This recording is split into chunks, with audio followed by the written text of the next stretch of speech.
I've never known true beauty, but I think I'm on the verge of something. It's true. I don't think I've ever known true beauty, which is kind of ironic, because you'd think after 4 years of high school and 16 bajillion essays written on anything from the American dream to the Romantic poets' fascination with nature, you'd think I'd have a pretty solid understanding on what constitutes beauty. But I don't, and that's a concern for me. You may be asking yourself, why is a kid who's barely entering adulthood concerning himself with the question of beauty? And I would ask, well, why aren't you? Don't you want to feel something extraordinary? Don't you want to see the best this world has to offer? Don't you want to connect with the greatest qualities within humanity?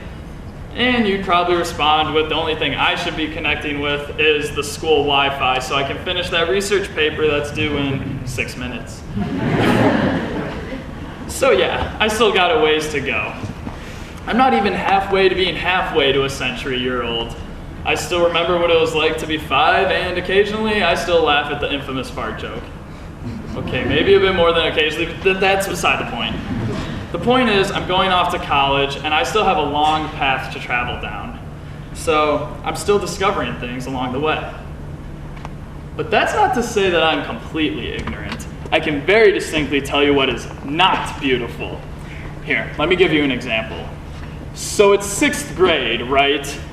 Yeah, that phase. That one where you only wear Aeropostale and listen to Coldplay to convey your feelings of being outcast and alone. Where 21 Pilots sounds so good because they just get me. Yeah, that phase, which is repulsive and sometimes you gotta bleed Sorry, it's just every tear is a one. Yeah, sometimes that phase still gets to me sometimes. But anyways, it's 6th grade, and you are just now learning how to blow a bubble from a gumball. Now, this is a momentous occasion for you. This is the moment where you go from being an in-betweener to an alright guy on the social ladder. So you're chilling in art class, practicing your bubble blowing skills, because what else are you going to do in art class? When you accidentally spit the ball of gum into the girl in front of you's hair. But she doesn't notice. And you are torn between feelings of guilt and embarrassment, having this inner struggle within yourself on whether you should leave it there for the day or maybe get the gumball. But then you hear Drake's almighty voice. Yalla, brah, just ball out. So you grow confident and you get that gumball. And then the girl screams, calls you a weirdo, and you are left gloomily staring at the floor as the laughing stock of your class with a now sticky and cherry-flavored ball of hair in your hand. So yeah, not the most beautiful moment in a man's life. Sorry, anonymous girl in my 6th grade art class. But the problem with today is that they claim to have found the definitive answer as to what beauty truly is. Some sources will tell you that popping a champagne bottle and balancing a wine glass on your butt is the key to beauty. While others will tell you that these 6 easy steps will get you that perfect summer six-pack and make you the object of every woman's desire. And while this is all fun and well and make you wonder what else you can balance on your rear end, something I don't recommend trying in front of other people or at home, they ultimately come off as artificial. These aren't things that evoke emotion. These are things that just appeal to our most basic human impulses. No, true beauty is a moment, or an object, or an occurrence that connects us to the greatest qualities of humanity. And quite often, it's the smaller moments.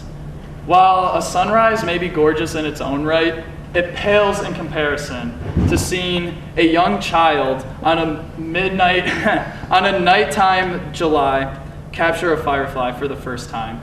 Seeing the light of the bug reflect in the child's eyes exposes a sense of innocence that reminds us that we are capable of love, we are capable of compassion, and we yearn to discover.